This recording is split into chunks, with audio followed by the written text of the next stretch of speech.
당신은 평소와 다름없는 아침에 눈을 뜨고 세상이 여전히 안전하고 견고하게 돌아가고 있다고 막연히 믿고 있을지도 모릅니다. 하지만 그 고요한 수면 아래에서 거대한 금융단층선이 소리 없이 끊어졌으며 대다수의 사람들은 아직 그 미세한 진동조차 느끼지 못했습니다. 세계에서 가장 안전한 자산이라 불리던 일본 국채 시장이 지난 수십 년간 우리가 들어보지 못한 날카로운 비명을 지르기 시작했습니다. 40년 만기 국채 금리가 마의 벽이라고 불리는 4%를 뚫어버렸고, 이는 생존의 규칙이 완전히 바뀌었음을 알리는 신호입니다. 이것은 단순히 뉴스 전광판에 스쳐 지나가는 숫자가 아니라 우리가 당연하게 여겼던 공짜 돈의 시대가 서서히 죽어가고 있다는 증거입니다. 당신이 지금 마시고 있는 커피가 식기도 전에 왜 이 숫자가 당신의 은행 계좌에 있는 돈을 위협하는지 반드시 이해해야만 합니다. 스마트폰이 세상에 나오기도 전인 2007년을 기억해 본다면 그때가 바로 이 숫자가 시장에 마지막으로 등장했던 아주 먼 과거였습니다. 시장이 다시 이 위험한 벼랑 끝으로 돌아오기까지 무려 17년이라는 긴 시간이 걸렸고, 지금 우리는 그 벼랑 끝에 서 있습니다. 이 상황을 진정으로 공포스럽게 만드는 것은 이 사태의 방아쇠가 재난이 아니라 정부가 국민을 돕겠다는 선의의 약속이었다는 사실입니다. 일본 정부는 국민의 삶을 위해 세금을 깎아주겠다고 발표했지만 시장은 그 소식을 듣자마자 차갑고 냉혹한 공포로 반응하기 시작했습니다. 세금을 줄여주는데 왜 나라의 경제 기반이 흔들리는지 의아할 수 있지만 빚에 중독된 세계에서는 좋은 소식이 악몽으로 변하기도 합니다. 빚이 너무 많은 국가가 세금을 덜 걷겠다고 선언하는 순간 그 나라의 돈을 빌려준 채권자들은 본능적인 두려움을 느끼게 됩니다. 당신에게 거액을 빌려간 친구가 갑자기 내일부터 일을 줄이고 돈을 적게 벌겠다고 말하는 상황을 머릿속에 한번 그려보십시오. 당신은 즉시 불안을 느끼며 빌려준 돈을 당장 갚으라고 요구할 것이고, 지금 일본 국채 시장에서 벌어지는 일이 바로 그것입니다. 투자자들이 너도 나도 국채를 팔아치우면서 국채 가격은 바닥으로 추락했고, 이는 수학적으로 금리를 감당할 수 없는 수준까지 끌어올리고 있습니다. 정부가 국민에게 베푸는 친절이 오히려 국가 경제 전체를 회복 불가능한 벼랑 끝으로 밀어넣고 있는 아이러니한 상황입니다. 국채 시장이 피를 흘리는 동안 엔화 가치는 달러당 158엔까지 추락하며 시스템이 한계에 도달했다는 명백한 신호를 보내고 있습니다. 당신은 이것이 단지 바다 건너 일본만의 문제라고 생각할 수 있겠지만 금융위기는 절대 국경선 안에서 멈추지 않습니다. 만약 당신이 한국 원화를 가지고 있거나 주식시장에 참여하고 있다면 당신은 이미 이 조용한 폭발의 사정권 안에 들어와 있습니다. 이제 우리는 이 거대한 균열이 어떻게 시작되었는지, 그리고 그것이 당신의 지갑을 어떻게 노리고 있는지 시간을 거슬러 확인해야 합니다. 시계를 잠시 지난 20일로 돌려보면 도쿄 금융시장의 심장부는 평소와 달리 팽팽한 긴장감에 휩싸여 있었습니다. 아침장이 열리자마자 트레이더들의 비명 소리가 터져 나왔고 전광판의 숫자는 믿을 수 없는 속도로 바뀌기 시작했습니다. 일본 정부가 발행한 40년 만기 국채 금리가 장중의 마의 벽인 4%를 거침없이 돌파해 버렸습니다. 4%라는 숫자는 한국에서는 평범해 보일지 모르지만 마이너스 금리에 익숙한 일본에서는 시스템 오류에 가까운 충격입니다. 이것은 마치 한국에서 짜장면 한 그릇 가격이 하루아침에 3만 원으로 폭등한 것과 같은 비현실적인 공포입니다. 40년물뿐만 아니라 30년과 10년 만기 국채들까지 동시에 비명을 지르며 시장은 패닉에 빠졌습니다. 하루 만에 금리가 25 베이시스 포인트나 폭등했다는 것은 걷고 있던 사람이 갑자기 전력 질주를 하는 것과 같습니다. 전문가들은 이 변동폭이 작년 미국이 금리를 올릴 때 느꼈던 공포보다 더 크다고 입을 모았습니다. 이것은 단기, 중기, 장기할 것 없이 일본의 모든 국채가 시장에서 투매당하고 있다는 처참한 신호입니다. 이 복잡한 현상을 이해하기 위해 당신은 지금 머릿속에 아주 단순한 시소 하나를 반드시 떠올려야만 합니다. 시소의 한쪽 끝에는 채권의 가격이 놓여 있고 반대쪽 끝에는 채권의 금리가 위태롭게 앉아 있습니다. 투자자들이 국채를 믿지 못해 시장에 내다버리면 채권 가격은 바닥으로 처박히고 반대편의 금리는 하늘로 솟구칩니다. 즉, 지금 일본 국채 금리의 폭등은 전 세계 투자자들이 일본 정부의 빈문서를 쓰레기 취급하고 있다는 증거입니다. 도대체 왜 평화롭던 시장에 갑자기 이런 투매 현상이 벌어졌는지, 그 범인은 아이러니하게도 정치인들의 선물 보따리였습니다. 선거를 앞둔 정치인들이 표를 얻기 위해 세금을 깎아주겠다고 발표하자 시장의 계산기는 붉은색 경고등을 켰습니다. 나라의 수입인 세금은 줄어드는데 돈 쓸 곳은 그대로라면 정부는 부족한 돈을 메우기 위해 빚을 내야 합니다. 이것은 이미 사과가 가득한 시장에 트럭 수십 대가 사과를 더 쏟아부어 가격을 똥값으로 만드는 원리입니다. 일본 정부가 감세라는 돌멩이를 호수에 던졌는데 그것이 채권 시장에는 금리 폭등이라는 거대한 쓰나미로 돌아왔습니다. 이 무모한 도박은 불과 2년 전 영국의 금융 시스템을 붕괴 직전까지 몰고 갔던 악몽을 떠올리게 합니다. 하지만 단순히 국채를 더 찍어내는 것보다 더 근본적이고 무시무시한 공포가 일본 경제의 밑바닥에 깔려 있습니다. 일본이라는 거대한 나라의 재무 상태는 솔직히 말해서 지금 거리를 활보하는 시한폭탄과 다를 바가 전혀 없습니다. 국가 부채 비율이 국내 총생산 대비 260%를 넘어서며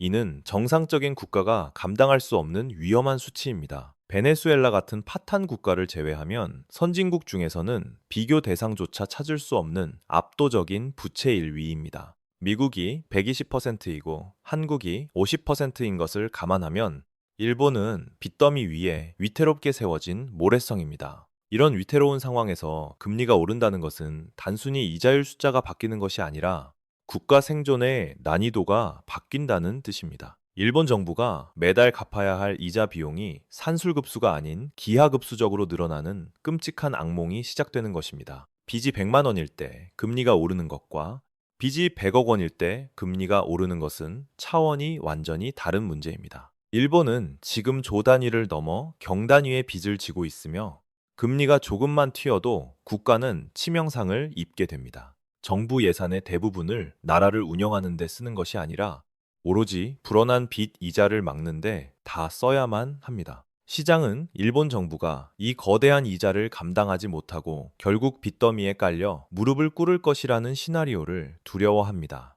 여기서 우리는 불과 2년 전 영국에서 벌어졌던 소름 돋는 평행 이론 하나를 반드시 기억해내야만 합니다. 당시 리즈 트러스 총리가 경기 부양을 위해 대규모 감세를 외치자마자 영국 경제는 순식간에 나락으로 떨어졌습니다. 영국 국채 금리가 하루 만에 폭등하고 파운드화 가치가 폭락하며 국가 연기금이 파산 직전까지 몰렸던 그 사건입니다. 지금 전 세계의 예리한 투자자들은 일본을 바라보며 영국이 겪었던 그 참혹한 실패의 냄새를 다시 맡고 있습니다. 정부가 감세를 발표하면 재정 악화가 우려되어 국채 매도 폭탄이 떨어지고 그 결과 금리가 미친 듯이 상승합니다. 금리가 오르면 이자 부담은 늘어나고 재정은 더 악화되어 다시 국채가 매도되는 죽음의 소용돌이가 반복됩니다. 지금 일본 채권 시장은 브레이크가 완전히 고장난 트럭처럼 이 가파른 내리막길을 멈추지 않고 질주하고 있습니다. 그리고 이 폭주하는 트럭이 가드레일을 들이받는 순간 그 충격은 채권 시장이라는 울타리 안에서 끝나지 않을 것입니다. 바로 옆 차선에서 달리고 있던 엔화와 주식시장까지 덮치며 피해 규모는 이제 상상을 초월하게 될 것입니다. 과연 엔화는 어디까지 추락할 것이며 이 걷잡을 수 없는 불길이 당신의 주식 계좌에는 어떤 화상을 입히게 될까요? 이제 불길은 채권 시장이라는 울타리를 넘어 가장 약한 고리인 엔화 가치로 옮겨붙어 맹렬히 타오르고 있습니다. 최근 뉴스를 확인한 당신은 엔화 가치가 달러당 158엔대까지 추락했다는 사실에 큰 충격을 받았을지도 모릅니다. 방금 일본 금리가 폭등했다고 했는데 왜 엔화 가치는 반대로 폭락하는지 당신은 이 모순에 의문을 품어야 합니다. 교과서대로라면 금리가 오를 때 돈의 가치도 함께 올라야 하지만 지금 일본은 그 규칙을 정면으로 위반하고 있습니다. 경제학자들은 이것을 나쁜 금리 상승이라 부르며 이는 시장이 일본을 더 이상 신뢰하지 않는다는 강력한 증거입니다. 투자자들은 금리 상승을 수익의 기회로 보는 것이 아니라 국가 부도 위험이 커졌다는 경고 신호로 해석하고 있습니다. 이자를 더 쳐주겠다는 유혹에도 불구하고 투자자들은 원금이라도 건지기 위해 뒤도 돌아보지 않고 일본을 탈출하고 있습니다. 금리가 치솟는 순간 엔화 가치가 나락으로 떨어지는 이 기이한 현상은 일본 정부에게 보내는 시장의 최후 통첩입니다. 엔화가 158엔을 뚫었다는 것은 심리적 마지노선이 무너졌다는 뜻이며 이제 공포는 160엔을 바라보고 있습니다. 만약 160엔 선마저 무너진다면 1990년 이후 한 번도 가보지 않은 미지의 영역으로 진입하게 됩니다. 그것은 단순한 하락이 아니라 통제 불가능한 무질서한 붕괴의 시작이 될 수 있으며 누구도 그 끝을 모릅니다. 엔화가 싸지면 수출 기업 실적이 좋아져 주가가 오를 것이라는 낡은 공식도 이번에는 처참하게 깨져버렸습니다. 지금의 엔저 현상은 원자재 수입 가격을 폭등시키고 기업들의 비용 부담을 감당하기 힘든 수준으로 늘리고 있습니다. 설상가상으로 국채금리 상승은 기업들이 공장을 짓고 투자할 돈을 빌리는 대출금리까지 미친 듯이 끌어올렸습니다. 결국 일본 시장은 채권 폭락, 통화 폭락, 주식 폭락이라는 최악의 성적표를 동시에 받아들고 말았습니다. 일본이라는 거대한 경제 시스템이 세 가지 방향에서 동시에 무너져 내리는 그야말로 진정한 트리플 약세의 현장입니다. 하지만 당신이 안심하고 강 건너 불구경을 하기에는 이 불똥이 튀는 거리가 너무나도 가깝다는 것이 문제입니다. 일본 국채금리가 오르는데 왜 당신의 주머니가 털리게 되는지 지금부터 냉정하게 현실을 직시해야 합니다. 국제금융시장에서 한국의 원화와 일본의 엔화는 마치 운명을 함께하는 샴쌍둥이처럼 움직이는 경향이 있습니다. 외국인 투자자들의 눈에는 두 나라 모두 동북아시아 리스크라는 하나의 바구니에 담긴 위험 자산일 뿐입니다. 엔화가 무너지는 순간 외국인 투자자들은 한국 경제도 위험하다고 판단하여 망설임 없이 원화를 팔고 떠나버릴 준비를 합니다. 실제로 엔화가 158엔을 찍던 바로 그 순간 한국의 환율 그래프도 덩달아 춤을 추며 요동쳤습니다. 더 큰 문제는 해외 시장에서 일본 기업과 치열하게 가격 전쟁을 치러야 하는 우리 수출 기업들의 운명입니다. 일본 자동차의 가격이 엔저 효과로 갑자기 싸진다면 해외 소비자들이 굳이 한국 자동차를 선택할 이유는 사라집니다. 엔저의 공습은 삼성전자나 현대차 같은 주력 기업들의 실적을 갉아먹고 결국 당신의 주식 계좌를 파랗게 물들입니다. 하지만 가장 뼈아픈 현실은 엔화가 바닥이라 믿고 소중한 돈을 일본에 투자했던 개인 투자자들의 한숨소리입니다. 반등을 기대하며 엔화 예금을 들고 일본 주식을 샀던 사람들은 지금 지하실을 뚫고 멘틀까지 내려가는 중입니다.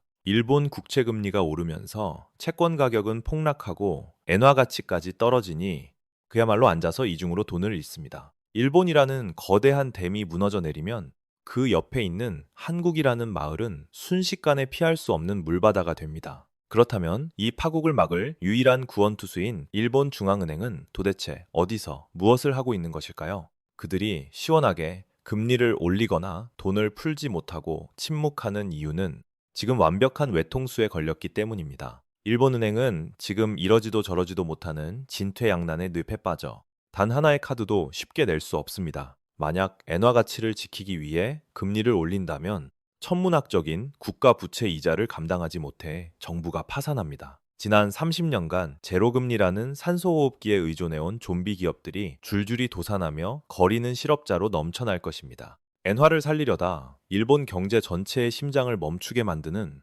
그야말로 수술 도중 환자가 사망하는 최악의 결과입니다. 반대로 경기를 살리기 위해 비명을 무시하고 지금처럼 돈을 계속 푼다면 엔화 가치는 끝없이 추락합니다. 환율이 160엔을 넘어 170엔까지 떨어진다면 수입 물가는 폭등하고 일본 국민들의 삶은 생지옥이 됩니다. 경제를 살리겠다고 국민들의 지갑을 털어버리는 꼴이니 일본 은행 총재의 머릿속은 지금 하얗게 불타고 있을 것입니다. 전문가들은 이제 일본 은행이 시장의 거센 공격을 버티지 못하고 결국 항복할 시간이 다가왔다고 경고합니다. 앞으로 몇 달간 펼쳐질 일본 은행과 투기 세력 간의 창과 방패의 대결이 당신의 자산을 결정할 것입니다. 이 복잡한 소음 속에서 당신의 자산을 지키기 위해 우리는 지금 냉정하게 핵심 신호만을 분리해내야 합니다. 일본 국채금리 폭등 사태가 보내는 첫 번째 경고는 선거를 앞둔 정치 논리가 경제 논리를 압도했다는 것입니다. 신뢰를 잃은 정부가 감세카드를 꺼내들었을 때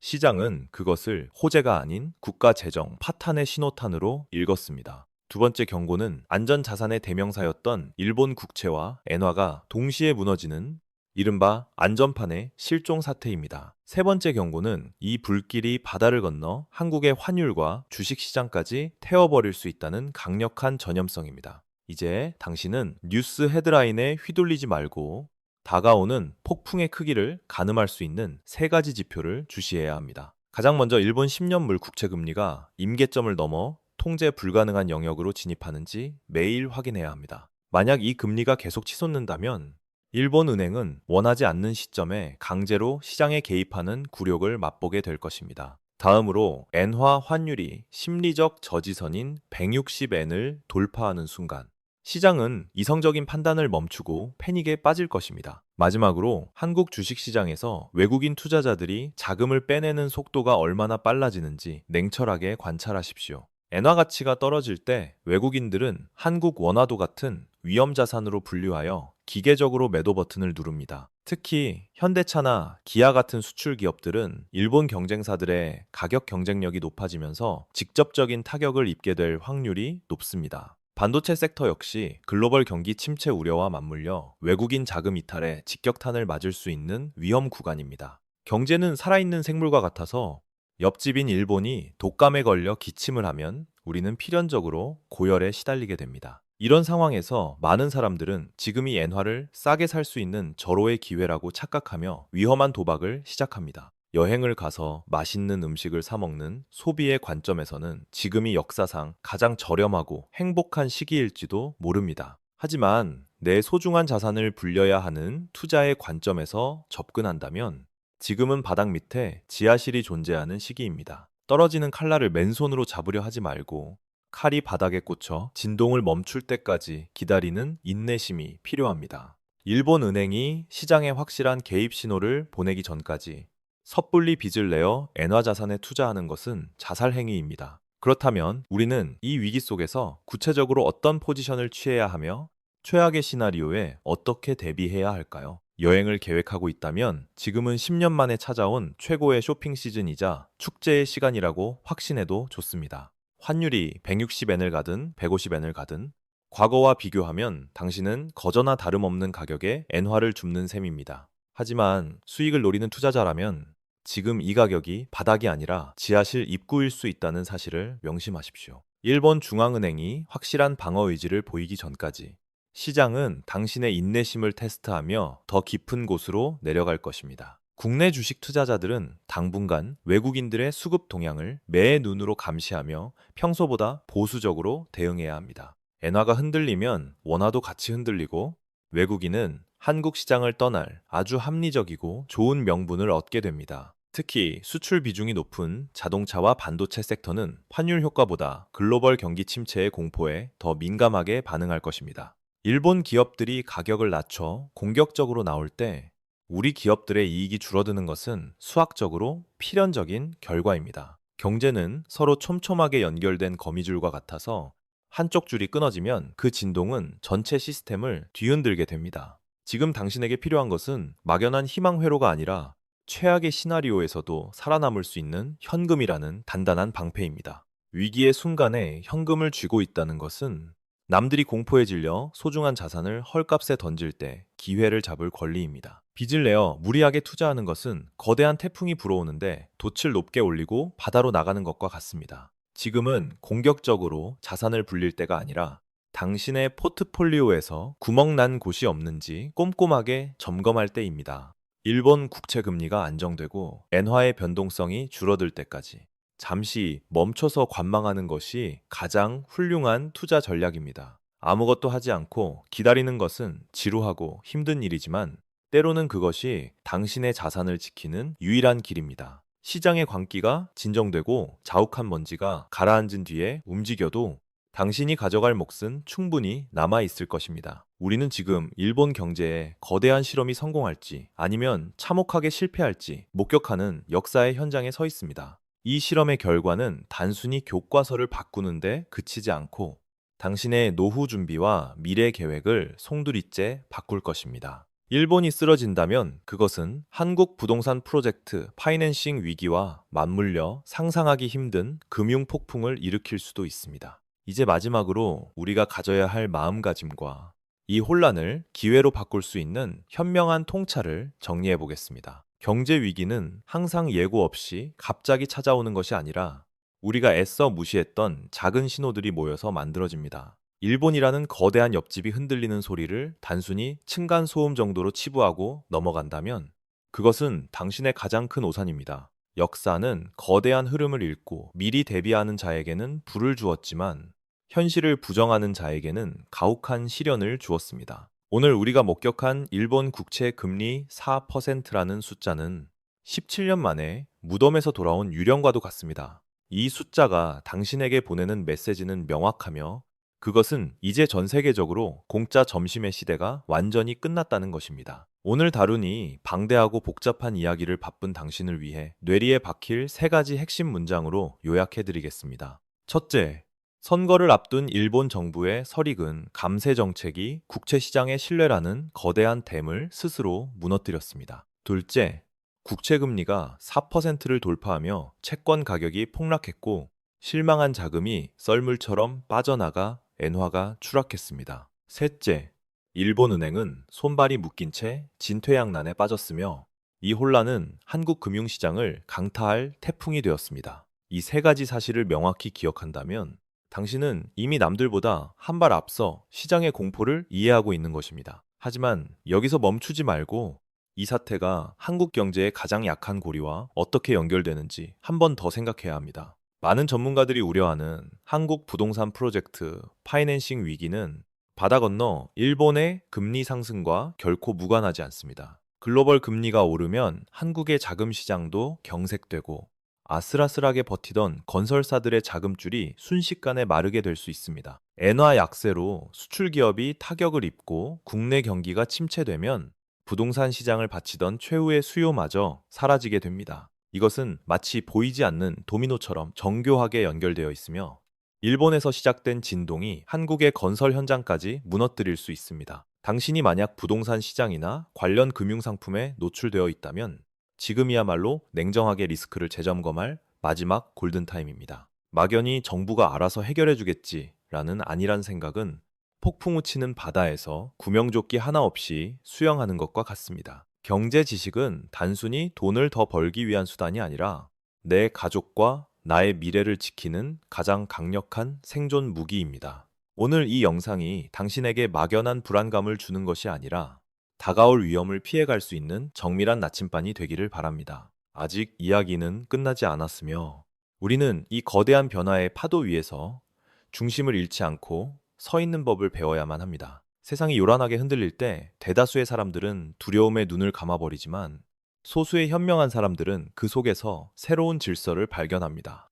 위기라는 단어 속에는 위험과 기회라는 두 가지 의미가 공존하고 있으며 당신이 어느 쪽을 볼지는 오로지 준비된 지식에 달려 있습니다. 일본이라는 안전한 항구가 무너졌다는 것은 이제 바다 위에 절대적으로 안전한 곳은 더 이상 존재하지 않는다는 냉혹한 진실을 말해줍니다. 이것은 과거의 낡은 지도로는 더 이상 항해할 수 없는 새로운 시대가 열렸음을 알리는 거대한 신호탄입니다. 당신이 지금 느끼는 불안감은 정보가 부족해서 생기는 것이 아니라 변화를 받아들일 마음의 준비가 되지 않았기 때문일 수도 있습니다. 부의 역사를 되돌아보면 거대한 부의 이동은 항상 모두가 절망에 빠져 시장을 떠날 때 조용히 그리고 은밀하게 일어났습니다. 남들이 일본 망했다고 비웃으며 손가락질할 때 당신은 냉철하게 환율과 금리의 상관관계를 분석하고 다음 수를 계산해야 합니다. 감정에 휩쓸려 부환해동하는 군중과 떨어져서 차가운 머리로 시장의 데이터를 읽어내는 고독한 관찰자가 되십시오. 앞으로 몇 주 동안 뉴스는 더 자극적인 헤드라인으로 당신의 공포심을 자극하고 판단력을 흐리게 만들지도 모릅니다. 그때마다 오늘 우리가 함께 나눈 이 이야기의 핵심 원리들을 떠올리며 소음 속에서 진짜 신호를 걸러내시길 바랍니다. 일본의 국채 금리가 다시 안정화되는지 아니면 통제 불능의 상태로 치닫는지 지켜보는 것이 당신의 첫 번째 과제입니다. 그리고 그 결과가 한국의 원화 가치와 금리에 어떤 속도로 전이되는지 확인하는 것이 두 번째 생존 과제입니다. 이 과정은 결코 쉽지 않고 때로는 지루하겠지만 당신의 자산을 지키는 일은 그 누구도 대신해 줄 수 없습니다. 경제를 안다는 것은 단순히 돈을 버는 기술을 넘어서 세상의 거대한 거짓말에 속지 않는 힘을 기르는 것입니다. 정부나 언론이 괜찮다고 말할 때 스스로 의심하고 검증할 수 있는 능력이야말로 진정한 경제적 자유의 시작입니다. 우리는 지금 일본발 나비 효과가 태평양을 건너 전 세계 금융시장에 태풍을 일으키는 과정을 실시간으로 목격하고 있습니다. 이 거대한 드라마의 결말이 비극으로 끝날지 희극으로 끝날지는 아무도 모르지만 관객이 아닌 감독의 시선으로 바라봐야 합니다. 당신의 포트폴리오가 이 변화의 파도에 휩쓸려 떠내려가지 않도록 단단한 댐을 내릴 준비를 지금 당장 시작하십시오. 혹시 일본 경제가 걱정되는 소중한 친구가 있다면 이 영상을 공유하여 그들도 다가올 변화에 대비하게 도와주십시오. 그리고 이 사태가 한국 부동산과 금융시장에 미칠 더 깊은 파장이 궁금하시다면 다음 행동을 취할 준비를 하십시오. 일본의 이 충격적인 나비 효과가 시한폭탄 같은 한국 부동산 PF 위기와 어떻게 맞물려 폭발할지 궁금하다면 지금 바로 행동하십시오. 구독과 좋아요, 그리고 알림 설정을 눌러서 다가오는 위기의 날카로운 경고음을 가장 먼저 듣는 깨어있는 투자자가 되십시오. 우리는 언제나 세상에서 제일 맛있고 소화가 잘 되는 경제 지식을 요리하여 여러분의 식탁 위에 올려드릴 것을 약속합니다. 복잡하고 어지러운 숫자들의 숲에서 길을 잃지 않도록 날로 먹는 경제학이 여러분의 든든한 등대가 되어드리겠습니다. 오늘 여러분이 투자한 이 짧은 시간이 내일 닥쳐올 거대한 파도 앞에서 계좌를 지키는 가장 강력한 방패가 되기를 바랍니다. 막연한 불안을 확실한 확신으로 바꾸고 위기를 기회로 만드는 그날까지 우리의 치열한 경제 공부는 결코 멈추지 않을 것입니다. 지금까지 여러분의 금융지능을 한 단계 높여드리는 세상에서 가장 친절하고 예리한 경제 가이드 날로 먹는 경제학이었습니다. 여러분 모두가 시스템의 노예가 아닌 주인이 되어 경제적 자유를 얻는 그날까지 우리는 끝까지 함께 달릴 것입니다. 다음 영상에서 더 깊이 있고 날카로운 분석으로 다시 찾아올 때까지 부디 여러분의 소중한 자산을 안전하게 지키십시오. 감사합니다. 여러분 모두 부자 되세요. 오늘 아침 환율판 확인하고 가슴 쓸어내린 분들 꽤 많으시죠? 1430원대라는 숫자가 주는 안도감이 분명 있었을 겁니다. 하지만 차트가 잠시 고개를 숙였다고 해서 이제 살았다며 샴페인을 터뜨리는 건 냉혹한 금융시장에서 자살행위나 다름없다는 점을 분명히 경고합니다. 지금 시장은 태풍이 몰아치기 직전의 정막과 같습니다. 며칠 전만 해도 1480원을 뚫을 기세였던 환율이 왜 갑자기 힘이 빠졌을까요? 그 뒤엔 보이지 않는 손들의 치밀한 작전이 숨어 있습니다. 정부의 엄포와 국민연금의 환해지라는 강력한 진통제가 투여되면서 억지로 열을 내린 인위적인 소강 상태일 확률이 매우 높습니다. 내 자산 지켜야 하는 30대 이상 가장 여러분, 지금은 환호할 때가 아니라 차가운 머리로 판을 다시 짜야 할 시점입니다. 이번 하락의 속내를 모르고 섣불리 포트폴리오를 건드렸다간 지난 10년간 피땀 흘려 쌓은 공든탑이 모래성처럼 무너질 수 있습니다. 숫자 너머의 검은 의도를 읽지 못하고 다가올 역대급 변동성에 대비하지 않는다면 우리는 또다시 세력들의 먹잇감이 될 뿐입니다. 오늘 이 시간에는 뻔한 등락 복중계 따윈 하지 않겠습니다. 도대체 왜 이런 기형적인 흐름이 나왔는지, 그리고 이 흐름이 여러분 계좌에 어떤 핵폭탄급 영향을 줄지 뼈 때리는 분석을 내놓겠습니다. 지금부터 제가 드리는 말씀은 여러분의 소중한 돈을 사수하기 위한 가장 현실적이고도 쓰라린 직언이 될 것입니다. 환율을 1430원대로 끌어내린 진짜 주범은 따로 있습니다. 정부의 서슬퍼런 구두 개입도 한몫했겠지만 실제로 판을 흔든 건 국민연금이라는 거대 자본입니다. 국민연금이 해외 자산의 최대 10%까지 선물을 매도하겠다며 달러를 시장에 쏟아부은 게 이번 하락장의 스모킹건입니다. 국민연금은 단순한 기관이 아니라 대한민국 외환시장의 슈퍼 고래입니다. 이들이 쥐고 있는 해외 자산 규모를 감안하면 10%라는 수치는 우리의 상상을 초월하는 달러 폭탄을 의미합니다. 나라 곳간인 외환 보유고와 맞먹을 정도의 물량이 쏟아져 나오며 치솟으려는 환율의 머리를 억지로 찍어 누르고 있는 형국입니다. 여기서 우리가 절대 놓쳐선 안 될 소름 돋는 포인트가 있습니다. 연기금이 환해지 카드를 꺼냈다는 건 역설적으로 지금 막지 않으면 다 죽는다는 위기감의 발로라는 사실입니다. 수익률이 생명인 연기금이 손해를 감수하고 달러를 판다? 이건 시장 붕괴를 막기 위한 최후의 방어선을 쳤다는 뜻입니다. 즉, 지금의 환율 안정은 펀더멘털이 좋아져서 나타난 자연치유가 아닙니다. 거대 세력의 인위적인 개입으로 만들어진 착시 현상이라는 걸 명심해야 합니다. 이런 인위적인 공급은 유통기한이 짧습니다. 만약 연기금의 실탄이 바닥나거나 전략이 바뀌는 순간 환율은 눌렸던 만큼 더 무섭게 튀어오를 겁니다. 노후 자금을 굴려야 하는 여러분 입장에서 이 상황은 명백한 적색 경보입니다. 연기금마저 비정상적인 방법으로 개입해야 할 만큼 지금 달러 사려는 줄이 끝도 없이 길다는 방증이니까요. 억지로 눌린 용수철은 누르는 힘이 조금만 약해져도 원래 위치보다 훨씬 높게 튕겨나가는 법입니다.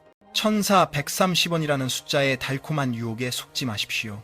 고래의 움직임에 휩쓸려 내 돈의 방향을 정하기보단 그들이 왜 이런 극단적인 선택을 했는지 그 이면의 공포를 먼저 읽어내야 합니다. 정부가 공급 폭탄으로 환율을 잡으려 애쓰고 있다면 이제는 수요 쪽에서 어떤 공작이 벌어지고 있는지 살펴볼 차례입니다. 과연 정부는 달러를 푸는 것만으로 이 사태가 진정될 거라 믿는 걸까요? 천만의 말씀입니다. 진짜 무서운 덫은 우리 개미들의 발을 묶어두려는 세제 개편안 속에 숨겨져 있습니다. 정부가 달러 공급만으로 환율 방어가 가능했다면 그건 하수나 하는 생각이었을 겁니다. 공급보다 더 무서운 건 바로 개인 투자자들의 달러 수요를 원천 봉쇄하려는 세제 개편안이라는 족쇄입니다. 서학 개미들이 왜 국장을 떠나 미국으로 눈을 돌립니까? 가장 큰 이유는 수익률이죠. 그런데 정부는 이제 세금 깎아줄게라는 강력한 미끼를 던져 여러분을 국내장에 가두려 하고 있습니다. 해외 주식 수익에 부과되는 양도소득세는 30대 이상 자산가들에겐 늘 아픈 손가락이었습니다. 그런데 정부가 국내로 복귀하면 이 세금을 대폭 깎아주겠답니다. 이게 과연 우연일까요? 이건 혜택이 아니라 국내에 있는 원화가 달러로 바뀌어 나가는 구멍을 틀어막겠다는 일종의 자본 통제 전략으로 봐야 합니다. 자, 여기서 우리는 냉정하게 계산기를 두드려 봐야 합니다. 과연 세금 몇 푼 아끼자고 달러라는 안전자산을 포기하고 다시 국내 시장으로 돌아오는 게 장기적으로 여러분의 부를 지키는 길일까요? 환율 상승기에 얻는 환차익과 달러라는 세금 혜택이라는 숫자에 매몰되어 안전자산이 선사하는 심리적 해지 기능의 가치를 과소평가해서는 곤란합니다. 현재 당국이 보여주는 행보는 투명하기 그지없습니다. 개인 투자자들의 달러 매수세의 족쇄를 채워 시장 내 수요를 억누르고 이를 통해 환율을 인위적인 레벨로 묶어두려는 셈법이 깔려 있습니다. 핵심은 이러한 처방이 시장의 기초 체력을 키우는 근본적인 해결책이 아니라 투자자들의 선택지를 강제로 좁히는 미봉책에 불과하다는 사실입니다. 경험이 쌓일수록 우리는 국가가 설계한 로드맵이 반드시 개인의 자산 증식과 궤를 같이 하지 않는다는 냉혹한 현실을 깨닫게 됩니다. 당장의 세금이 부담스러워 달러라는 방패를 내려놓았다가 훗날 환율이 다시 1,500원 시대를 돌파할 때 여러분이 감당해야 할 자산 가치의 추락과 상실감은 그 누구도 보전해주지 않습니다. 정책이라는 달콤한 사탕발림에 취할 것이 아니라 그 이면의 도살인 날 선 의도를 꿰뚫어보는 통찰력이 그 어느 때보다 필요한 시점입니다. 이렇듯 수급 양방향에서 가해진 강력한 압박 덕분에 환율은 1,430원이라는 지점까지 내려왔습니다. 자, 그렇다면 이 숫자가 과연 시장이 납득할 만한 진정한 균형점인지 냉정하게 검증해볼 단계입니다. 현재 눈앞에 찍힌 1,431원이라는 평화로운 수치 아래에는 언제 폭발할지 모르는 거대한 마그마가 응축되어 있습니다. 불과 며칠 전만 해도 1,480원을 위협하던 환율이 1,431원까지 급격히 밀려난 현상을 두고 시장이 안정을 되찾았다고 해석하는 것은 성급한 낙관론입니다. 산이 높으면 골짜기가 깊다는 격언처럼 이번의 가파른 하락세는 오히려 앞으로 닥쳐올 더 강력한 변동성의 서막일지도 모릅니다. 우리가 목격한 50원에 육박하는 기록적인 하락폭은 원화의 펀더멘털이 회복된 결과물이 아닙니다. 당국의 고강도 구두 개입과 인위적인 수급 조절이 만들어낸 일시적인 진공 상태일 뿐입니다. 정부는 투기 세력을 뿌리 뽑겠다며 연일 강성 발언을 쏟아냈고 시장은 그 기세에 눌려 잠시 관망세를 유지하고 있는 형국입니다. 소위 구두 개입이란 외환 당국이 시장에 강력한 경고 시그널을 보내 심리적인 마지노선을 지키려는 고육지책에 지나지 않습니다. 이러한 방식은 단기적인 진정 효과는 있을지언정 킹달러라 불리는 거대한 글로벌 자금의 흐름을 거스르기에는 명백한 한계가 존재할 수밖에 없음을 직시해야 합니다. 과거의 데이터가 증명하듯 당국의 강력한 개입 직후에 찾아오는 일시적 소강 상태는 더 높은 곳으로 튀어오르기 위한 숨 고르기였던 적이 훨씬 많았습니다. 경제의 기초 체력이 뒷받침되지 않은 채 인위적으로 눌러놓은 환율은 외부의 미세한 충격에도 유리잔처럼 산산조각 날 수 있는 취약한 구조를 가집니다. 지금의 1431원이 마치 바닥인 양 안도하며 리스크 관리의 틈을 보이는 순간이 바로 여러분의 자산을 위협하는 가장 치명적인 타이밍이 될 것입니다. 시장 참여자들은 이미 간파하고 있습니다. 우리 정부가 쓸 수 있는 펜은 바닥을 보이고 있으며 글로벌 금융의 심장인 미국 연준의 스탠스가 바뀌지 않는 한 원화 약세라는 거대한 조류를 돌려세우는 건 불가능에 가깝다는 냉혹한 진실을 말입니다. 결국 지금의 조정장은 우리에게 탈출하거나 대비할 골든타임을 벌어주었을 뿐 위기의 본질이 해소되었다는 청신호가 결코 아님을 뼈저리게 명심하십시오. 이러한 살얼음판 같은 평화 속에서 우리가 주시해야 할 것은 비단 우리나라 내부의 지표만이 아닙니다. 이웃한 일본과 유럽의 상황을 벤치마킹 해보면 지금 우리가 마주한 현실이 얼마나 더 위태로운지 비로소 체감하게 됩니다. 과연 일본의 엔화와 유로존의 유로화는 우리와는 다른 궤적을 그리고 있을까요? 우리가 엔저 현상을 부러워해야 할지 아니면 그들의 위기를 반면교사로 삼아야 할지 냉혹한 국제금융의 메커니즘을 분석해 볼 필요가 있습니다. 글로벌 경제라는 거친 파도 속에서 왜 유독 원화만이 이렇게 맥없이 휘청거리는 것일까요? 일본의 엔화나 유럽의 유로화 역시 강달러의 압박을 받고 있는 것은 매한가지입니다. 그러나 그들의 펀더멘털을 깊이 파고들면 우리 원화가 지닌 태생적인 한계와 그로 인해 우리가 짊어져야 할 리스크의 무게가 차원이 다름을 알 수 있습니다. 일본은 세계적으로 손꼽히는 막대한 외환 보유고를 축적했을 뿐만 아니라 엔화 그 자체가 안전자산이라는 독보적인 지위를 확보하고 있습니다. 일본 중앙은행인 BOJ는 저금리 기조를 유지하면서도 시장을 통제할 수 있는 압도적인 자본력을 무기로 언제든 시장에 개입할 체력을 비축하고 있습니다. 반면 한국은행은 미국의 고금리 정책에 떠밀려 어쩔 수 없이 금리를 따라가야 하는 수동적인 위치에 놓여 있으며 방어에 투입할 수 있는 실탄의 규모 또한 일본과는 비교조차 민망할 정도로 영세합니다. 유로화 역시 유로존이라는 거대 경제 블록을 뒷배로 삼아 달러에 대항할 기초 체력을 보유하고 있습니다. 준기축 통화의 위상을 가진 유로화와 달리 원화는 국제 거래에서 통용되는 범위가 극히 좁은 소규모 개방 경제의 통화라는 치명적 약점을 안고 있습니다.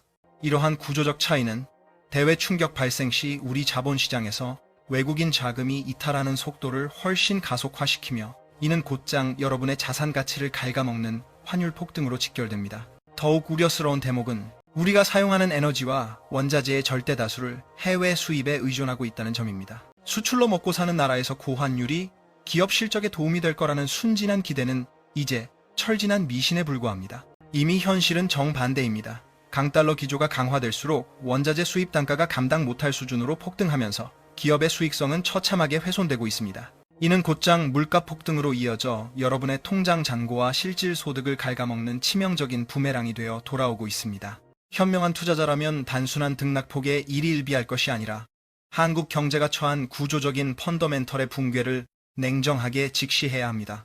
미국과 중국이라는 거대 경제 패권 사이에서 샌드위치 신세가 된 대한민국 경제의 위태로운 현실을 인정해야만 어떤 파도에도 흔들리지 않는 자산관리의 철칙을 세울 수 있습니다. 남들이 아직 괜찮다고 안심할 때 왜 우리 시장만 유독 더 큰 충격과 고통을 겪는지 그 근본 원인을 파악해야만 이 위기 속에서 살아남을 비상구를 발견할 수 있을 것입니다. 지금 우리는 과거 그 어느 때보다 복잡하고 위험한 고차 방정식 앞에 서 있습니다. 단순히 시장의 흐름에 내맡기는 수동적인 태도에서 벗어나 우리만의 논리로 시장의 변곡점을 짚어낼 수 있는 확실한 나침반이 절실한 시점입니다.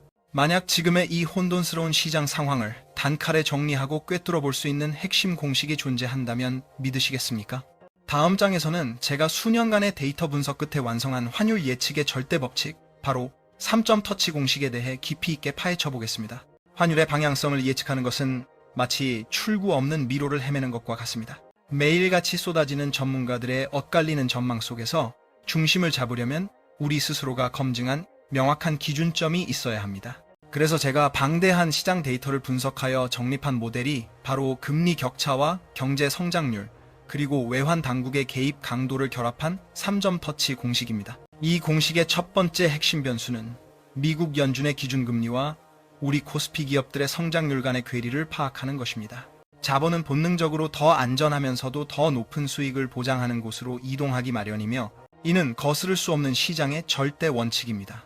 미국이 고금리 정책을 고수하는 상황에서 삼성전자나 SK하이닉스 같은 주력 기업의 성장이 멈춘다면 달러는 썰물처럼 빠져나갈 수밖에 없는 구조적 한계에 봉착하게 됩니다. 두 번째 핵심 지표는 앞서 언급한 정부와 연기금이 시장에 행사하는 인위적인 개입의 강도를 측정하는 것입니다. 개입은 일시적으로 물길을 돌릴 수는 있어도 바다로 흘러가는 거대한 물줄기 자체를 영원히 막을 수는 없는 법입니다. 우리는 국민연금의 환해지 전략이나 정부의 세제 혜택이 시장의 실수요를 얼마나 억누르고 있는지 냉철하게 수치화하여 대응해야 합니다. 마지막 세 번째 지점은 이 모든 요소가 충돌하여 만들어내는 시장 참여자들의 심리적 임계점입니다. 공식의 결과값이 위험 수위를 가리키고 있다면 지금 우리가 목격하고 있는 1431원이라는 환율은 언제든 무너져 내릴 수 있는 모래성과도 같습니다. 이 세 가지 지표가 엇박자를 내기 시작하는 순간 환율은 우리의 예상 범위를 넘어 1,500원 선을 향해 거침없이 질주할 가능성이 매우 높습니다. 자산 규모가 커질수록 감에 의존하는 투자가 아니라 정교한 시스템에 의존해야만 여러분의 소중한 부를 방어할 수 있습니다. 3점 터치 공식은 단순한 계산 도구가 아니라 거친 금융시장의 파고 속에서 여러분의 자산을 지켜줄 든든한 등대가 되어줄 것입니다. 현재 이 공식이 가리키고 있는 2025년의 전망은 우리가 막연히 기대하는 것보다 훨씬 더 심각하고 비관적인 경고음을 울리고 있습니다. 만약 이 신호를 무시하고 긍정적인 희망회로만 돌린다면 그 대가는 상상 이상으로 혹독할 것입니다. 특히 은퇴를 앞두고 있거나 대규모 자금을 운용하는 분들에게 단 한 번의 판단착오는 회복 불가능한 재앙이 될 수 있기 때문입니다. 그렇다면 공식의 데이터가 예고하는 최악의 시나리오는 과연 어떤 모습일까요? 단순히 환율 숫자만 오르는 것이 아니라 우리 삶의 기반인 부동산과 노후 자산을 송두리째 뒤흔들 파국적인 상황을 가정해 보겠습니다. 현재 1430원이라는 수치가 주는 안정감은 사실 독이 든 성배와 같습니다. 만약 우리가 우려하는 최악의 시나리오대로 환율이 1,500원의 벽을 돌파하게 된다면 그 충격은 단순히 해외여행 경비가 조금 비싸지는 차원이 아닐 것입니다. 여러분이 평생을 바쳐 모아온 은퇴 자금의 실질 가치가 앉은 자리에서 증발해버리는 끔찍한 현실을 마주하게 될 수도 있다는 점을 뼈저리게 인식해야 합니다. 가장 먼저 직격탄을 맞는 곳은 부동산 시장입니다. 치솟는 환율을 방어하기 위해 한국은행이 고금리 기조를 유지하거나 추가 인상을 단행해야 한다면 영혼까지 끌어모아 대출로 마련한 여러분의 소중한 아파트 가격은 하락 압력을 견디지 못하고 무너질 것입니다. 금리라는 이름의 살인적인 이자가 매달 여러분의 가계부를 조여오기 시작하면 노후 준비는커녕 당장의 생계를 유지하는 것조차 버거운 생존 게임이 될 수밖에 없습니다. 여기서 더 공포스러운 시나리오는 정부와 연기금의 방어막이 뚫린 뒤 찾아올 오버슈팅 현상입니다. 인위적으로 눌러놓았던 에너지가 폭발하며 환율이 전고점을 뚫고 순식간에 1,500원 중반까지 치솟는 극단적인 상황이 발생할 경우 우리는 속수무책으로 당할 수밖에 없습니다. 국민연금의 환해지 여력이 고갈되고 외국인 투자자들이 한국 시장의 펀더멘털에 의구심을 품으며 자금을 대거 회수하는 순간이 바로 그 재앙의 트리거가 될 것입니다. 우리가 피땀 흘려 적립해온 연금 자산 역시 이 거대한 폭풍으로부터 결코 자유로울 수 없습니다. 외환 시장의 기초 체력이 무너지면 결국 연금의 실질 구매력은 박살나고 우리가 노후에 쥐게 될 현금의 가치는 휴지 조각이 될 수도 있습니다. 이건 먼 훗날의 공상과학이 아니라 지금 당장 우리의 포지션에 따라 결정될 수 있는 아주 살벌하고 즉각적인 위협임을 명심하십시오. 지금은 어떻게든 되겠지라는 안일한 생각으로 버틸 때가 아니라 최악의 시나리오를 전제로 방공호를 파야 할 시점입니다. 내 자산 바구니에서 달러 비중을 어떻게 조절할지, 그리고 상상을 초월하는 환율 급등장에서 어떻게 살아남을지 확실한 생존 매뉴얼을 쥐고 있어야 합니다. 시장의 가장 큰 형벌은 대비하지 않은 자에게 예고 없이 떨어진다는 사실을 우리는 다시 한번 뼈저리게 되새겨야 합니다. 환율 위기의 본질은 결국 우리 경제의 펀더멘털인 수출과 산업 경쟁력 문제입니다. 그렇다면 이 깊은 수렁에서 우리를 건져 올릴 마지막 구원투수는 과연 누구일까요? 다들 위기라 아우성치는 이 순간에도 한국 경제의 최후 보루인 반도체와 인공지능 섹터에서는 조용한 지각 변동이 일어나고 있습니다. 환율이라는 거대한 쓰나미를 넘기 위해 우리가 의지할 수 있는 유일한 단전, 결국 우리 경제의 기초 체력뿐입니다. 당국의 인위적 개입이나 연기금의 수급 방어는 진통제일 뿐, 우리 경제에 달러가 마르지 않게 할 근원적 처방은 수출 실적의 부활밖에 없습니다. 첨안다행으로 글로벌 시장은 지금 인공지능이라는 거대한 변곡점을 통과하고 있으며 그 태풍의 눈 한가운데 한국의 반도체 전사들이 당당히 서 있습니다. SK 하이닉스의 HBM 반도체가 전 세계 인공지능 시장을 장악하며 막대한 달러를 쓸어 담고 있다는 팩트는 우리에게 정말 강력한 청신호입니다. 삼성전자 또한 위기를 기회로 삼아 파운드리와 메모리 분야에서 혁신을 꾀하며 다시금 글로벌 톱 티어를 향해 발을 내딛고 있습니다. 이러한 기술 패권 장악은 단순한 기업 마진을 넘어 원화 가치를 방어하는 가장 확실한 담보물이 될 것입니다. 하지만 우리가 절대 놓쳐서는 안 될 냉혹한 현실이 하나 더 남아 있습니다. 반도체로 벌어들이는 달러의 유입 속도보다 글로벌 금융시장의 변동성에 놀라 탈출하는 자금의 이탈 속도가 더 빠를 수 있다는 점입니다. 기술적 우위가 곧바로 환율 안정으로 직결되기엔 대외 압박과 지정학적 리스크가 너무 복잡하게 꼬여있는 형국입니다. 결국 환율은 우리 산업의 경쟁력을 보여주는 성적표와도 같습니다. 우리가 반도체 강국 지위를 얼마나 탄탄하게 방어하느냐에 따라 1430원이라는 숫자가 잠깐 쉬어가는 바닥이 될지 아니면 지옥으로 가는 입구가 될지 판가름 날 것입니다. 시대의 흐름을 읽고 그 파도 속에서 기회를 낚아채는 기업들의 노력이 결실을 볼 때 비로소 우리 자산도 진짜 안정을 찾을 수 있습니다. 환율은 단순한 숫자 노름이 아니라 국가의 운명과 여러분의 노후가 걸린 가장 정직한 경제 신호등입니다. 이제 우리는 이 복잡한 고차 방정식 속에서 어떤 구체적인 포지션을 취해야 할지 최종 결론을 내려야 할 타이밍입니다. 이 혼돈의 장세에서 여러분의 피 같은 돈을 지켜낼 마지막 열쇠는 과연 무엇일까요? 1431원이라는 수치는 마침표가 아니라 잠시 숨을 고르는 쉼표에 불과합니다. 오늘 우리가 함께 뜯어본 수많은 데이터와 정황들은 지금의 조정이 결코 찐 바닥이 아님을 분명하게 경고하고 있습니다. 정부와 연기금이 쌓아올린 인위적인 방벽이 무너지는 순간 시장은 우리가 겪어보지 못한 거대한 소용돌이 속으로 다시 빨려 들어갈 수 있습니다.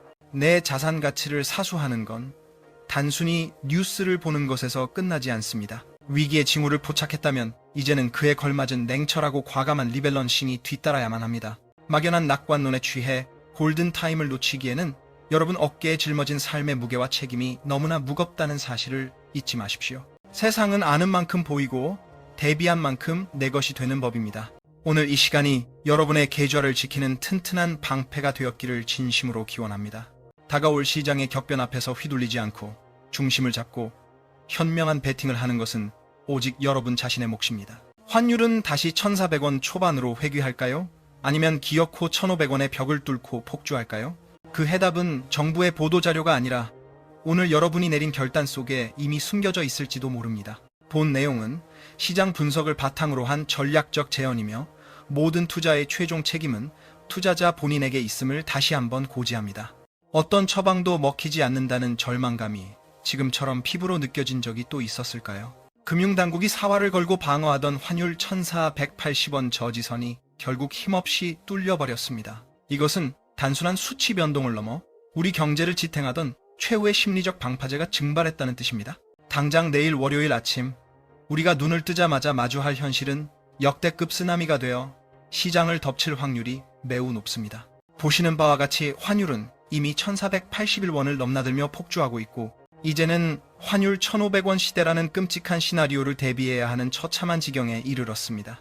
환율 폭등은 결국 물가 폭등과 금리 인상이라는 쌍끌이 악재를 불러와 자영업자와 서민 경제의 목줄을 죄어오고 있습니다. 하지만 진짜 공포는 따로 있습니다. K뱅크의 아파트 담보대출 금리 상단이 무려 8.2%를 돌파했다는 충격적인 소식입니다. 처음 이 수치를 접했을 때 제 눈을 의심했습니다. 불과 얼마 전 7%대 금리만 가도 국가 부도 위기라며 벌벌 떨었는데 이제는 8%를 넘어 8.2%라는 듣도 보도 못한 살인적인 금리가 현실이 되어버렸습니다. 이것은 단순한 이자 부담 증가가 아닙니다. 영끌해서 내 집 마련한 수많은 대출자들에게 내려진 경제적 사형 선고나 다름없습니다. 과연 우리가 이 살인적인 이자 폭탄을 언제까지 버텨낼 수 있을지 그리고 이 경제 태풍의 종착지는 어디일지 오늘 아주 냉철하게 파헤쳐 보겠습니다. 단순한 주의 경보가 아닙니다. 지금 벌어지는 상황은 여러분의 전 재산과 생존 기반을 뿌리째 뽑아버릴 수 있는 시스템 붕괴의 전조 증상입니다. 정부가 국민연금 총알까지 끌어다 쓰고 외환 건전성 부담금을 깎아주는 등 할 수 있는 모든 카드를 꺼내들었지만 시장은 이를 비웃기라도 하듯 정반대로 질주하고 있습니다. 외국인 투자자들은 한국 주식시장에서 수조 원어치를 내던지며 탈출 러쉬를 감행하고 있고 대장주인 삼성전자마저 그 매도 폭격을 견디지 못하고 무너지는 실정입니다. 오늘 이 시간에는 왜 정부의 필사적인 방어책들이 휴지 조각처럼 찢겨나가고 있는지, 그리고 왜 여러분이 당장 내일부터 닥쳐올 최악의 경제 시나리오에 대비해 비상 플랜을 가동해야 하는지 그 불편한 진실을 낱낱이 까발려 드리겠습니다. 환율 1480원 돌파는 대한민국 경제의 방탄조끼가 뚫렸다는 비명소리와도 같습니다. 이것은 단순한 금융지표의 등락이 아니라 우리 가계의 실질 자산 가치가 녹아내리기 시작했다는 공포스러운 선전포고입니다. 고환율은 단순히 해외여행을 포기하는 수준의 문제가 아닙니다. 우리가 먹고 입고 쓰는 모든 생필품의 원가와 에너지 비용이 통제불능 상태로 치솟게 된다는 것을 의미합니다. 지난 6개월간의 환율 그래프를 보면 등골이 서늘해질 지경입니다. 지난 6월 1365원이었던 환율이 10월에 1424원을 뚫더니 이제는 1480원이라는 마의 벽까지 너무나 허무하게 무너뜨렸습니다. 이런 미친 상승 속도는 1997년 IMF 외환 위기나 2008년 글로벌 금융 위기 때나 목격했던 아주 기형적이고 파괴적인 징후라고 볼 수밖에 없습니다.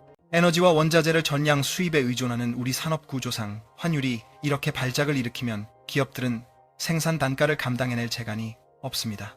결국 기업들은 생존을 위해 제품 가격을 올릴 것이고 그 고통의 청구서는 고스란히 소비자들의 장바구니 물가폭 등으로 전가될 수밖에 없습니다. 이미 11월 수입 물가지수는 전월 대비 2.6%나 급등하며 1년 7개월 만에 최대폭으로 뛰었고 생산자 물가 또한 석 달 연속 상승 곡선을 그리며 빨간불이 켜졌습니다. 소비자 물가가 2%대를 유지하고 있다는 통계청의 숫자가 무색하게 우리가 체감하는 장바구니 물가는 이미 3%턱 밑까지 차올라 숨이 턱턱 막힙니다. 환율이 진정되지 않는다면 내년 물가는 2% 초반이 아니라 중반을 넘어 후반까지 치솟을 수 있는 일촉즉발의 위기 상황입니다. 이 상황에서 가장 뼈아픈 대목은 한국은행이 쓸 수 있는 카드가 전무하다는 사실입니다. 치솟는 물가를 잡으려면 금리를 올려야 정석이지만 이미 빚더미 위에 앉은 가계와 한계 기업들을 생각하면 금리 인상 버튼을 누르는 건 자살골이나 마찬가지이기 때문입니다. 결국 고환율이 고물가를 부르고 고물가가 다시 고금리를 강요하는 최악의 딜레마에 빠져버린 셈인데 눈치 빠른 외국인들은 이미 한국 시장의 침몰 냄새를 맡고 자금을 썰물처럼 빼내고 있습니다. 삼성전자 같은 초우량주조차 외국인들의 투매 공세에 맥을 못 추는 이유가 바로 여기에 있으며 이는 우리 경제의 기초 체력이 바닥났음을 보여주는 명백한 증거입니다. 이제 막 방아쇠가 당겨진 이 환율 발작이 과연 우리의 밥상 물가와 대출 이자를 어디까지 끌고 올라갈지 상상만 해도 밤잠을 설치게 됩니다. 환율이라는 거대한 쓰나미가 휩쓸고 지나간 폐허에 남는 것은 결국 감당할 수 없는 수준으로 불어난 이자 고지서뿐일 겁니다. 과연 은행들은 이 혼란을 틈타 우리에게 얼마나 가혹한 이자율을 들이밀고 있을까요? 환율이 미친 듯이 뛰면 은행권이 가장 먼저 비명을 지르게 되어 있습니다. 갚아야 할 달러 빚은 늘어나고 당장 융통할 현금은 필요한데 시장에 돈맥경화가 오기 때문입니다. 은행들은 급한 불을 끄기 위해 양도성 예금 증서인 CD를 높은 금리로 찍어내 자금을 조달하고 이것이 결국 여러분의 대출 금리를 뿌리부터 뒤흔드는 거대한 후폭풍으로 돌아옵니다. 금융투자협회의 최신 데이터를 보면 정말 소름 돋는 수치가 포착됩니다. 90일 일몰 CD 금리가 무려 2.85%까지 치솟았는데 이건 지난 8월 초 은행 기준 금리 아래에서 머물던 시절과 비교하면 상상조차 할 수 없는 폭등세입니다. CD 금리가 오른다는 것은 은행이 돈을 구해오는 원가 자체가 비싸졌다는 뜻이며 은행은 그 비용을 고스란히 대출자들에게 떠넘길 준비를 마쳤다는 신호입니다. 은행놈들이 손해를 떠안을 리가 없죠. 그 부담 고스란히 여러분 이자에 태워서 넘기는 게 그들의 비정한 생리입니다. 진짜 지옥문은 변동형 주담대의 척도인 코픽스가 발광하면서 열립니다. 지난 10월 0.03% 오르면서 슬쩍 간을 보더니 11월엔 0.05%, 그리고 이번 12월엔 입이 떡 벌어질 만큼 뛰었습니다. 무려 0.24%포인트나 폭등하며 경악스러운 수치를 찍었습니다. 그야말로 곱비 풀린 망아지 꼴입니다. 수치보다 더 소름 돋는 건 속도입니다. 단 2달 만에 상승폭이 8배나 가파라졌다는 건 지금 금융판이 통제 불능 상태로 발작을 일으키고 있다는 빼박 증거죠. 제발 착각하지 마십시오. 은행은 자선 사업가가 아닙니다. 철저히 돈놀이하는 이익 집단이라는 걸 뼛속 깊이 새겨야 할 때입니다. 돈 구해오는 비용이 이렇게 미쳐 날뛰는데 대출 문턱은 당연히 높아지죠. 금리 천장은 하늘을 뚫을 기세로 치솟아 서민들의 숨통을 조여올 겁니다. 한은 기준금리는 요지부동인데 왜 내 이자만 오르냐며 분통 터뜨리는 분들 많으시죠. 억울해도 어쩔 수 없습니다. 시장 금리는 이미 정부 소나기를 벗어나 제멋대로 미쳐 돌아가는 독자 노선을 탔으니까요. 이런 돈맥경화 전쟁터에서 가장 먼저 피를 보는 건 결국 신용 낮은 서민들과 영혼까지 끌어모아 집 산 영끌족들입니다. 매달 내는 이자가 고작 몇만 원 더 나오는 수준의 문제가 아닙니다. 가계의 원금 상환 시나리오 자체가 박살나는 그야말로 거대한 재앙이 이미 현관문 앞까지 들이닥쳤다는 얘기입니다. 은행들이 기를 쓰고 현금 쟁여두는 건 닥쳐올 충격에 대비해 방공호를 짓는 겁니다. 그 방공호 쌓는 벽돌, 바로 여러분이 피눈물 흘리며 낸 이자로 만드는 거죠. 이자 폭탄이라는 다이너마이트 심지에 이미 불이 붙었습니다. 타들어가는 불꽃 멈출 기미조차 안 보입니다. 그럼 대출 현장의 민낯은 얼마나 더 끔찍하게 일그러져 있을까요? 숫자로 확인해 봅시다. 우리가 철석같이 믿었던 4% 대출이라는 파라다이스, 이제는 박물관에 나가야 볼 수 있는 유물이 돼버린 걸까요? K뱅크 대출 금리 상단 8.2%. 이건 이제 피할 수 없는 잔혹한 현실입니다. 처음엔 헛것을 본 줄 알고 홈페이지를 몇 번이나 새로 고침했습니다. 하지만 소수점 하나 안 틀리고 똑똑히 박혀 있더군요.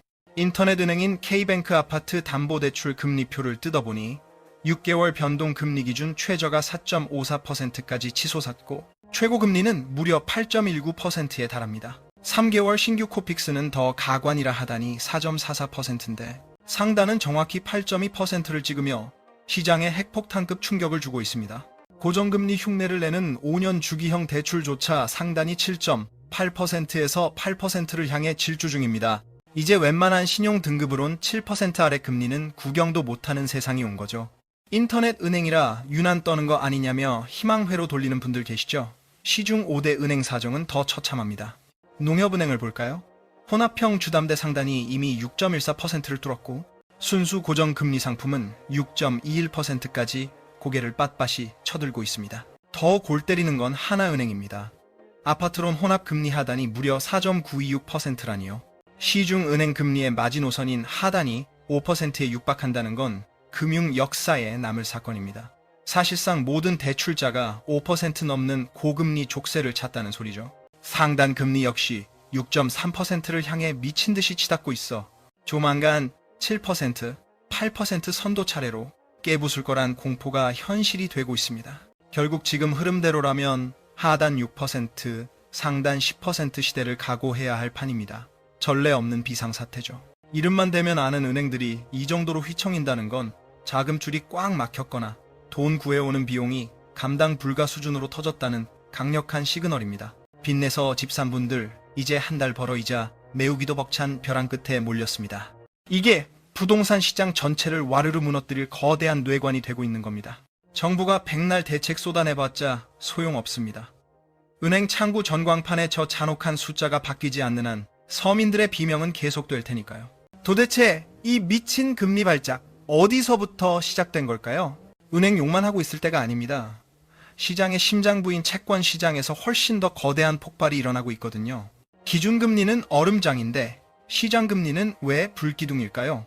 범인은 바로 곱비 풀린 국고채 금리입니다. 정부가 돈 빌리는 이자인 국채 금리가 이렇게 뛰는데 일개 시중은행이 대출 금리를 낮춘다? 물리적으로 불가능한 얘기죠.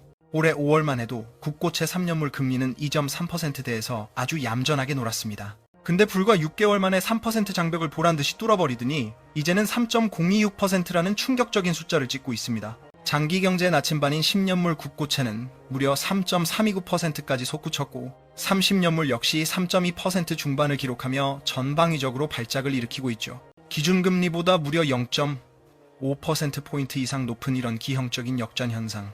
이건 시장이 한국은행의 통제력을 완전히 불신하고 있다는 그야말로 초비상 시그널입니다. 국채금리가 이토록 거칠게 날뛰는 상황이라면 다음 타깃은 필연적으로 기업들의 회사채가 될 수밖에 없습니다. 신용보강 없는 3년 만기 회사채, 금리가 마의 3.5% 벽을 뚫어버렸고 이제 기업들의 자금 조달 환경은 말 그대로 생지옥이나 다름없는 처지가 되었습니다. 살인적인 이자 부담에 짓눌린 기업들이 결국 투자를 접고 채용문까지 걸어 잠그기 시작하면 그 충격은 곧바로 우리 경제의 생명줄인 가계소득 급감으로 이어지는 피할 수 없는 악순환의 굴레가 완성됩니다. 아직도 한은의 금리 동결만 믿고 버티는 분들이 많지만 현실을 직시해야 합니다. 시장금리라는 거대한 해일이 기준금리라는 얄팍한 모래성을 이미 집어삼킨 지 오래입니다. 이러한 금리 발작 현상을 조종하는 진짜 배후에는 기대 인플레이션이라는 통제 불가능한 심리적 공포가 탄리를 틀고 있습니다. 물가가 더 치솟을 거란 공포가 번지면서 화폐 가치 폭락을 막으려는 본능이 명목금리를 천정부지로 끌어올리고 있는 형국입니다. 금리 인하는 고사하고 오히려 추가 인상론이 고개를 드는 까닭도 미쳐 날뛰는 시장금리의 폭주를 어떻게든 진정시켜야 하기 때문입니다. 시장금리가 이 살인적인 높이에서 굳어버린다면 부동산 시장은 거래 실종을 넘어 이자 부담을 못 이긴 급매물들이 쏟아지는 대폭락의 카운트다운에 돌입하게 될 것입니다. 이 모든 비극의 시발점은 우리가 목격했던 환율의 비이성적인 폭주였습니다. 기대 인플레이션에 기름을 붓고 금리에 불을 지른 환율이라는 괴물이 이제는 기업들의 숨통을 끊어놓기 위해 날카로운 발톱을 드러냈습니다. 환율과 금리가 양쪽에서 조여오는 이 잔인한 협공 속에서 과연 우리 기업들이 얼마나 더 버텨낼 수 있을지 의문입니다. 지금부터는 그동안 수면 아래 감춰져 있던 기업 부채와 금융권의 위험 가중자산이라는 시한폭탄의 실체를 적나라하게 까발려 드리겠습니다. 6개월 내내 치솟은 환율 탓에 우리가 경계해야 할 진짜 재앙은 은행 장부 깊숙한 곳에 숨죽이고 있었습니다. 바로 RWA라고 불리는 위험 가중 자산입니다.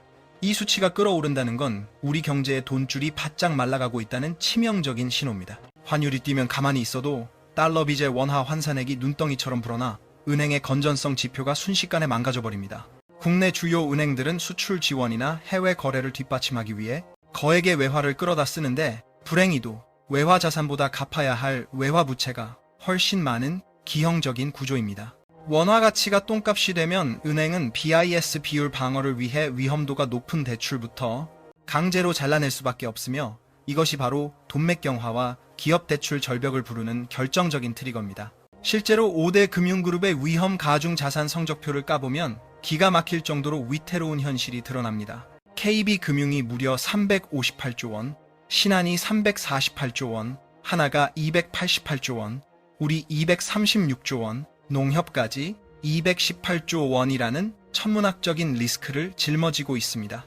3분기 기준으로 집계된 전체 위험 가중 자산 총액이 1,449조 원까지 폭증했습니다. 전 분기보다 무려 32조 원이나 늘어난 수치로 금융 시스템 엔진에 과부하가 걸렸다는 강력한 경고음입니다. 위험 자산이 15조 원에 육박하는 속도로 불어나는 마당에 은행이 리스크 높은 기업 대출을 늘려준다는 건 사실상 동반 자살 행위나 마찬가지입니다. 은행들이 제 살 길 찾아 문을 닫기 시작하면 기술은 있어도 담보가 약한 중소, 중견 기업들이 가장 먼저 벼랑 끝으로 내몰리게 됩니다. 위험 가중치가 100%를 넘나드는 중소기업 대출이나 해외 인프라 투자는 이제 은행들에게 수익원이 아니라 하루빨리 털어내고 싶은 골칫덩어리로 전락했습니다. 정부가 아무리 돈을 풀라고 윽박질러도 생존 본능이 발동한 은행들은 대출 회수와 금리 인상이라는 칼을 휘두를 수밖에 없는 구조입니다. 결국 고환율이 고물가와 고금리를 부르고 끝내는 기업의 생명줄까지 끊어버리는 파멸적인 연쇄 폭발이 일어나고 있는 것입니다. 기업이 무너지면 일자리가 증발하고 실직한 가게가 빚을 못 갚아 파산하는 잔혹한 도미노 게임은 이미 막이 올랐습니다. 환율이라는 첫 번째 블록이 넘어지면서 우리 경제를 지탱하던 안전핀들이 하나둘씩 뽑혀나가고 있습니다. 절체절명의 위기 앞에서 과연 정부는 어떤 대응책을 내놓았을까요? 이어지는 순서에서는 소위 백약이 무효라 불리는 정부 대책의 처참한 실패와 그 뒤에 가려진 불편한 진실을 낱낱이 파헤쳐 보겠습니다. 환율 방어에 나선 정부의 움직임이 그 어느 때보다 다급하고 처절합니다. 국민연금까지 총알바지로 내세우며 급한 불을 꺼보려 하지만 시장의 불길은 오히려 더 맹렬하게 타오르고 있습니다. 외환 스와프 규모를 350억 달러에서 500억 달러, 다시 650억 달러까지 늘리며 안간 힘을 썼지만 1480원이라는 저지선은 허무하게 뚫려버렸습니다. 2008년 금융위기 이후 최악의 환율 대란이라는 말이 결코 빈말이 아님을 정부의 이런 필사적인 몸부림이 역설적으로 증명하고 있는 셈입니다. 한국은행은 지난 19일 임시 금통위까지 긴급 소집해 외화 건전성 부담금을 6개월간 면제해주겠다는 초강수를 두었습니다. 은행들이 외화 빚을 질 때 내는 비용을 깎아줄 테니 제발 빚을 내서라도 달러를 긁어모아 달라는 정부의 애타는 호소나 다름없습니다. 사상 초유의 사태입니다. 외환당국이 시중은행에 외화 지급준비금에 대한 이자까지 얹어주겠다며 달러를 붙잡아두려 안간 힘을 쓰고 있습니다. 금융사 곳간에 달러를 억지로 쌓아두게 하려는 고육지책이지만 시장의 반응은 싸늘하다 못해 얼어붙었습니다. 돈을 빌려오는 조달 비용을 깎아주겠다는 유인책도 현재의 공포심리 앞에서는 무용지물입니다. 은행들조차 몸을 사리는 건 이미 정책 약발이 전혀 듣지 않는 임계점을 넘었다는 명백한 신호입니다. 정부의 조급증은 여기서 멈추지 않고 증권사들의 영업 현장까지 깊숙이 파고들었습니다. 관치 금융의 그림자가 짙어지고 있는 겁니다. 해외 주식 투자를 유도하는 수수료 혜택이나 현금 지급 이벤트를 내년 3월까지 강제로 셧다운시키며 서학 개미들의 자금 이탈을 막으려 혈안이 되어 있습니다. 환율 방어 실패의 책임을 애꿎은 개인 투자자들에게 전가한다는 비난을 감수하면서까지 이런 무리수를 두는 이유가 뭘까요? 그만큼 외환 당국의 탄약고가 바닥을 드러냈다는 방증입니다. 당국은 코스피의 신뢰도를 높여야 환율이 잡힌다는 교과서적인 답변만 앵무새처럼 반복하고 있습니다. 하지만 실망한 자본은 더 확실한 수익과 안전을 찾아 미련 없이 국경을 넘고 있습니다. 백약이 무효한 작금의 상황은 한국 경제의 기초 체력이 얼마나 고갈되었는지를 적나라하게 보여주는 슬픈 자화상입니다. 수출 경쟁력 강화나 금리 격차 해소 같은 본질은 외면한 채 덤질식 처방만 남발하니 시장은 되려 정부의 조급함을 역이용해 반대 포지션을 잡고 있는 형국입니다. 정부가 곳간을 열어 달러를 풀면 외국인들은 땡큐를 외치며 그 달러를 챙겨 미국 시장으로 탈출합니다. 피같은 외환 보유고만 충나는 악순환이 반복되며 우리 경제의 최후 보루마저 위협받고 있습니다. 방어선이 속절없이 무너지는 걸 지켜보며 외국인 큰손들은 이미 한국 시장에 대해 사망 선고를 내린 것으로 보입니다. 대한민국 경제의 심장이자 자존심인 삼성전자마저 거센 매도 폭풍 속에서 맥없이 주저앉고 있는 현실. 과연 이것이 우리에게 보내는 경고는 무엇일까요?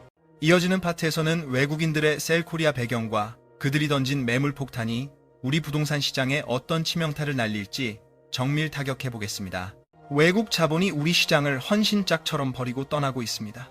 이번 주에만 무려 3조 원이 넘는 주식을 내다 팔며 탈출 러시를 감행했습니다. 인공지능 거품론과 오라클 쇼크 같은 대외 악재 속에서 한국 증시는 그저 외국인들의 현금 인출기 신세로 전락했습니다. 이건 단순한 조정이 아니라 펀더멘털에 대한 불신이 극에 달했다는 증거입니다. 올 한 해를 통틀어보면 외국인 순매도 규모가 10조 원에 육박합니다. 특히 삼성전자가 처한 상황은 처참하다는 말로도 부족할 지경입니다. 지난 닷새 중 하루를 빼고 연일 매도 우위였으며 금요일 단 하루에만 670만 주를 팔아치우는 투매가 나왔습니다. 광기 어린 매도세입니다. 대장주인 삼성전자조차 이토록 처절하게 버림받는데 국장의 매력을 키워 환율을 방어하겠다는 정부의 청사진이 과연 시장에 먹힐까요? 저는 회의적이다 못해 비관적입니다. 환율 안정은 기업이 돈을 잘 벌어서 실력을 증명할 때 자연스럽게 따라오는 결과값입니다. 펀더멘털 없이 억지로 지수만 끌어올리려는 지금의 사천선 목표는 사상 누각에 불과합니다. 외인이 달러를 싸들고 나가는 속도가 빨라질수록 원화 가치는 곤두박질칩니다. 이는 결국 환율 급등과 금리 폭등이라는 부메랑이 되어 우리 서민 경제의 숨통을 조여올 것입니다. 주식시장에서 시작된 이 차가운 한파가 이제는 우리 자산의 마지막 보루인 집값으로 빠르게 옮겨붙고 있습니다. 주식은 손절하고 떠나면 그만이지만 깔고 앉은 집은 얘기가 다릅니다. 환율과 증시가 무너진 폐허 위에서 미친 금리가 집값을 어디까지 끌어내릴지 공포스럽습니다. 마지막 결론부에서는 환율, 금리, 그리고 부동산 대폭락이라는 이 잔혹한 삼각파도의 종착역을 냉정하게 짚어보겠습니다. 이 세 가지는 결코 따로 노는 변수가 아닙니다.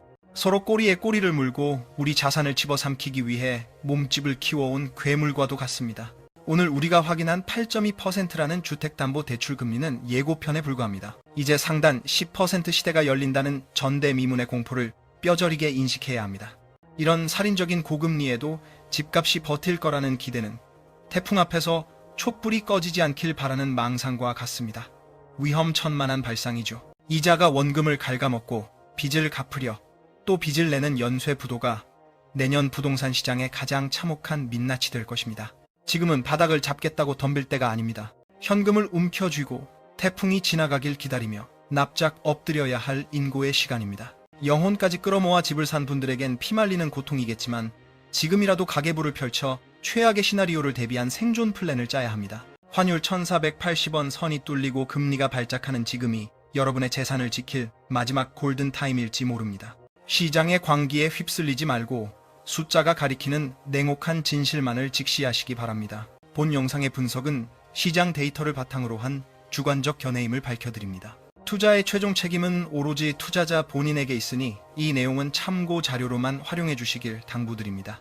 마주하기 고통스러운 우리 경제의 민낯을 이 긴 시간 동안 외면하지 않고 끝까지 직시해 주신 점 깊이 감사드립니다. 보내주시는 격려와 믿음이 저에게는 가장 큰 자산입니다. 구독자 여러분께 진심 어린 존경과 감사의 마음을 바칩니다.